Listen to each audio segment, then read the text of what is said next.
Okay, so getting into X Factor issue number 115, we can technically say that this issue is really more of, getting everything set up for later storylines down the road as we slowly work our way up to the Onslaught Saga storyline coming up very soon on the channel. But with that being said, getting into X Factor issue 115 is really more of like, okay, cool. Let's go ahead and kind of have a breathing moment because there has been a lot happening after Age of Apocalypse when it comes to X Factor, working our way over to Onslaught.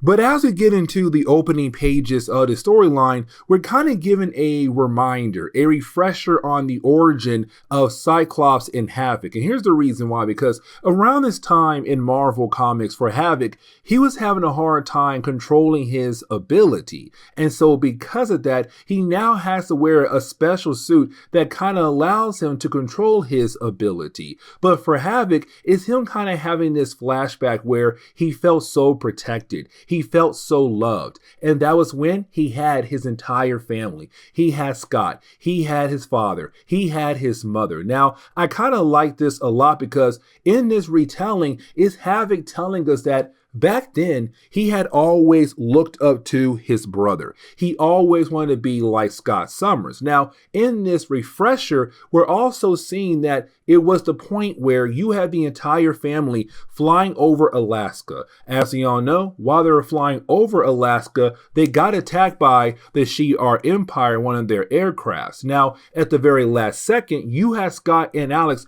jump out of the plane with a parachute.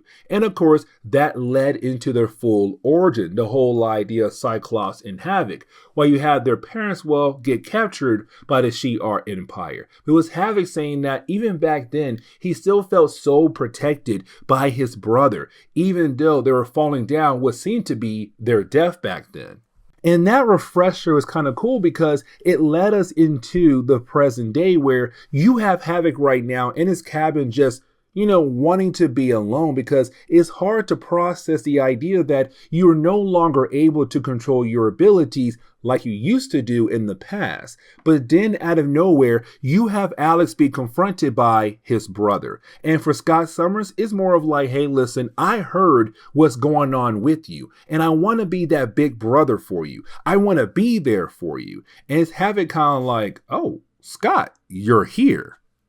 But now we have to transition over to Mystique. You see, around this time in Marvel Comics, she was part of X Factor. You see, what Forge did was he had implanted this chip onto her mind, which allowed him the ability to track her no matter where she went to. But also, it prevented her to be able to turn into other people who are part of the X family. So X-Men, X Factor, Excalibur, and the list goes on. She can only turn to other people for like 30 seconds. And that's really it. And so we see her right now trying her best to hack into Forge's computer to learn everything about him. But the problem is that it took her longer than 30 seconds. So unfortunately, she had to turn back to normal and the computer technically kicked her out.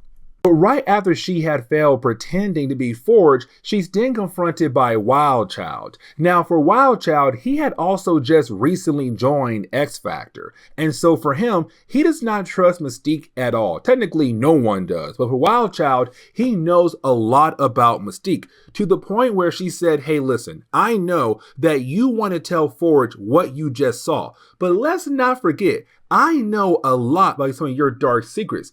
Just as much as you do about some of my dark secrets as well. So how about this? You don't tell my secrets, I don't tell your secrets. And so for Wildchild, he kind of agrees on the idea of making sure that his dark secrets don't get out there to the rest of the team. Now we do pick up with Forge. You have Forge right now using his holographic room to kind of recreate the image of his homeland where you have him trying to meditate. Now while trying to meditate, he's then confronted by an image of his old instructor, his old mentor, better known as Naze. Now, we have not seen Naze in a very long time, but it was Naze who taught Forge the magic he used as a way to fight against another powerful being known as the Adversary. Now, the thing is with Forge, he realized that the appearance of Naze being here is not being done by his computer, which technically means right now it's Naze trying to reach out to Forge.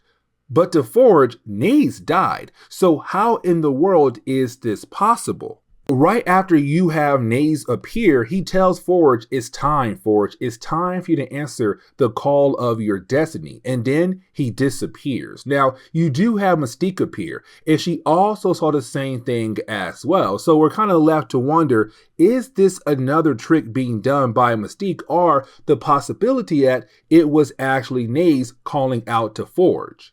Now, for a brief moment, we get back over to the brothers, and really, it's more Havoc trying to express the fact that he wants to be left alone. He kind of wants to manage this whole thing on his own. But for Scott's kind of like, nah, man, listen, I'm your brother, and I'm going to be there for you no matter what. And something like this, you need me in your corner right now because this seems to be very important to you, which honestly it is, because you now lost the ability to control your powers. And the problem is now you're no longer able to be close to the woman you love. And that would be Polaris. He said that in our last video. But now we get into the good stuff. And here's why I say the good stuff, because as we transition back over to Forge and Mystique, you have Forge really hear Mystique asking him to know everything about him. And so to Forge, he said, okay, fine. You want to know everything about me?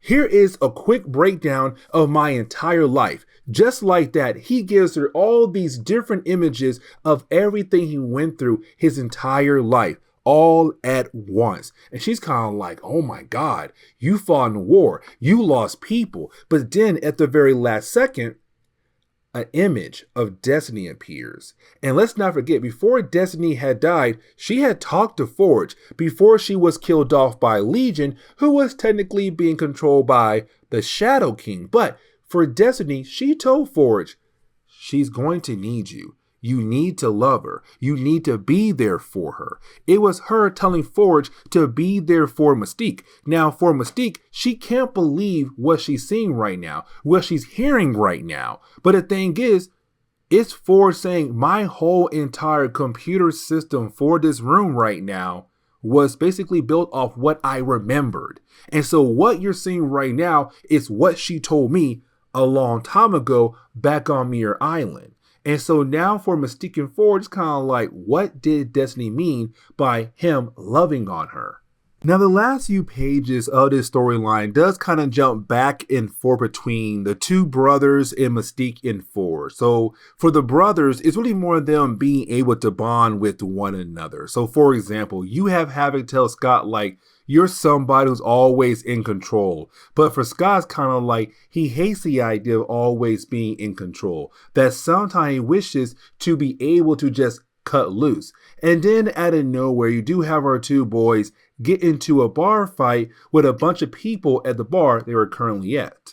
And so while you have the two brothers fighting at the bar, for Forge and Mystique, really more Forge, he's trying to figure out, like, why is Destiny and now Naze trying to point out his actual future, trying to guide him on some kind of path to his future. And so they're kind of wondering, is Mystique the actual key to his future, where the possibility of them two getting together and building something special with one another? Now, there is a couple more pages where you do have Cyclops and Havoc being able to continue to build that bond with one another, but I kind of want to go ahead and jump over to the epilogue, because we do pick up with Dark Beast. Now, remember, Dark Beast was one of the few characters to make it over to the main Marvel universe once you had the end of the Age of Apocalypse universe. The problem was Dark Beast and also Sugar Man, they had arrived 20 years in the past in the Marvel's timeline. So